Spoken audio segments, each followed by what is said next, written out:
नमस्ते। आज हम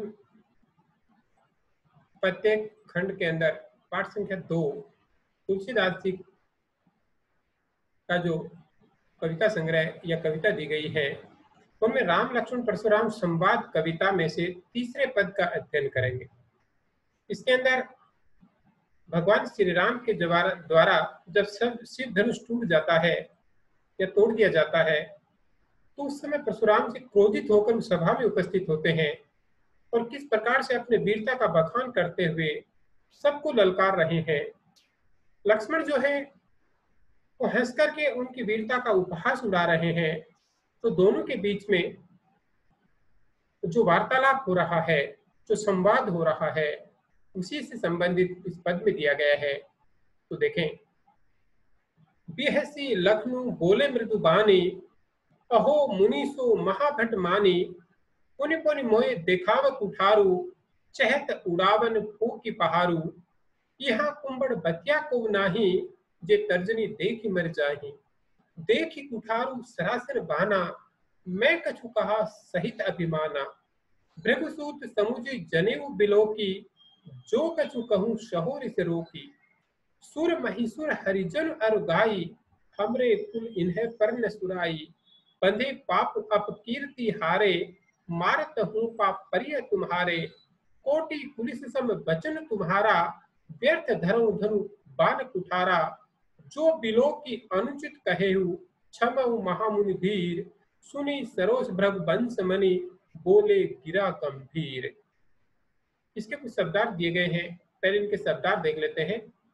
बिहसी मतलब होता है हंस करके, मृदु मानी कोमल या विनम्र, मुनिसो यानी महान मुनि, महाभट्ट भट्ट मानी योद्धा होता है और महाभट्ट मानी होता है महायोद्धा, मानी मानी प्रसिद्ध, उठारू मानी होता है फरसा, चहत मानी चाहते हो, पहाड़ मतलब पहाड़, कुंबड़ बतिया यानी एक पौधा होता है, छुई मुई का जो पौधा होता है जिसके तरफ अंगुली का इशारा करते ही मुरझा जाता है, तो उसको कुंबड़ बतिया कहा गया है। अर्थात एक पौधा जो अंगुली समीप ले जाने से ही पत्तियां सिकुड़ लेता है, निर्बल व्यक्ति जिसको हम कह सकते हैं। यहाँ इसका तात्पर्य है एक कमजोर व्यक्ति से, निर्बल व्यक्ति से। को माने कोई, जे माने जो, तर्जनी माने अंगूठे के पास वाली अंगुली जो होती है, तर्जनी अंगुली, सरासन यानी धनु से,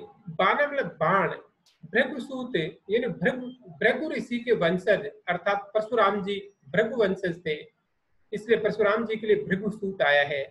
जनेऊ यानी ब्राह्मणों द्वारा कंधे में धारण किया जाने वाला एक धागा जो होता है, यहाँ से कंधे में जिसको पहना जाता है, यज्ञ वो पवित्र भी जिसको अपन कहते हैं।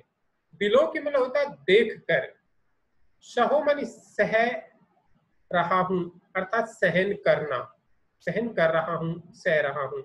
रिस मानी होता क्रोध, रोके मानी रोक कर, सुर मानी देवता, महिसूर मतलब होता ब्राह्मण, हरिजन यानी भगवान के भक्त, गाय मतलब गाय, कुल मानी होता है वंश, सुराई मतलब होता है वीरता, सूरता या वीरता, बंधे मानी होता है मारने से, अब कीर्ति यानी अपयश, मारत हूं मारने पर भी, पा मानी पैर, परिय मानी पड़ेंगे, कोटि मानी करोड़ों, पुलिस मानी होता है वज्र, सम मानी समान, वचन मानी शब्द, वचन या वाणी, व्यर्थ मानी बेकार, धर्म मतलब धारण करते हो, धीर मानी धैर्यवान, सरोज मानी होता है क्रोध से, भृगुवंश मणि यानी भृगुवंश में श्रेष्ठता या भृगुवंश के अंदर जो श्रेष्ठ है, भृगुवंश का मणि के रूप में जिसे पहचाना जाता है,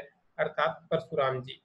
गिरा मणि होती है वाणी और गंभीर मणि होती है गहरी यानी भारी। तो इस पद के अंदर इसका भावार्थ जो दिया गया है, एक बार उसको देख लेते हैं। इसमें बताया गया है कि लक्ष्मण ने हंसते हुए कोमल वाणी में परशुराम जी से कहा, आहा महामुनि, आपको तो निश्चय महान योद्धा मानना पड़ेगा, अथवा आप तो निश्चय ही माने हुए महान योद्धा हैं। आप बार बार मुझे अपना फरसा दिखा करके डराना चाह रहे हैं। आप तो फूंक से पहाड़ को उड़ा देना चाहते हैं, लेकिन ध्यान रखिए कि हम भी कोई छुई मुई के पौधे नहीं है जो आपकी तर्जनी अंगुली दिखाने से सिकुड़ या मर जाएंगे। हम आपके इस गर्जन तर्जन से डरने वाले नहीं हैं। आपको छतरियों की भांति फरसा, धनुष बाण आदि अस्त्र शस्त्र धारण किए देख करके मैंने अभिमान पूर्वक कुछ बातें कह दी, पर अब ज्ञात हुआ कि आप महर्षि भृगु के वंशज हैं। आपका जनेऊ बता रहा है कि आप ब्राह्मण हैं। इसी कारण आपकी सारी उचित अनुचित बातों को मैं क्रोध को रोक कर सुन रहा हूँ। हमारे वंश में देवता, ब्राह्मण, भगवान के भक्त और गाय पर वीरता दिखाने की परंपरा नहीं है, क्योंकि इन्हें मारने पर पाप लगता है और इनसे हार जाने पर अपयश मिलता है। आप ब्राह्मण होने के नाते पूज्य और अबद्ध हैं, अतः आप हमें मारेंगे तो भी हम आपके चरणों में ही पड़ेंगे। आपकी तो वाणी ही करोड़ों वज्रों के समान कठोर है, फिर आप ये धनुष बाण और कुठार व्यर्थ धारण करते हैं। हे मुनिवर, आपके वेश को देख करके मैंने अनुचित बातें कह दी, उन्हें क्षमा कर दीजिए, क्योंकि आप तो बड़े धैर्यवान और क्षमाशील हैं। लक्ष्मण की व्यंग्यमयी बातें सुनकर भृगवंश में श्रेष्ठ परशुराम क्रुद्ध होकर गंभीर वाणी में कहने लगे। अर्थात किस प्रकार से इस पद का वर्णन किया गया है, इस पद के अंदर दिया गया है, तो लक्ष्मण किस प्रकार से हंस करके और परशुराम जी की वीरता का उपहास उड़ा रहे हैं, मजाक उड़ा रहे हैं, और साथ में ये बता भी देना चाहते हैं कि हमारे कुल की कुछ मर्यादाएं हैं जिनके कारण हम आप पर अस्त्र शस्त्र नहीं उठा सकते हैं। तो किस प्रकार से उनकी वीरता का वर्णन किया गया है, यानी परशुराम जी के सामने किस प्रकार से वो हंसते हुए उनकी वीरता का उपहास उड़ा रहे हैं और अपनी वीरता के बारे में परिचित कर रहे हैं। तो देखें, बिहसी लखनऊ बोले मृदु बानी, अहो मुनिसु महाभट मानी।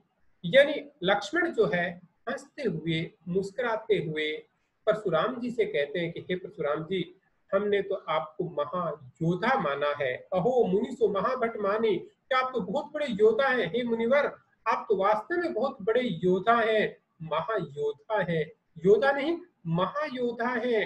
पुनि पुनि मोए दिखावत उठारो, जो बार बार मुझे अपना फरसा दिखा रहे हो, यानी बार बार मुझे अपना फरसा दिखा करके भयभीत करना चाह रहे हो, डराना चाहते हो। आप तो वास्तव में योद्धा नहीं महायोद्धा हो। चहत उड़ावन फूकी पहाड़ो, अगर आप चाहो तो फूक से पहाड़ को भी उड़ा सकते हो। आप तो इतने बड़े योद्धा हो। लेकिन हे परशुराम जी, यहाँ कुंभड़ बतिया को नहीं।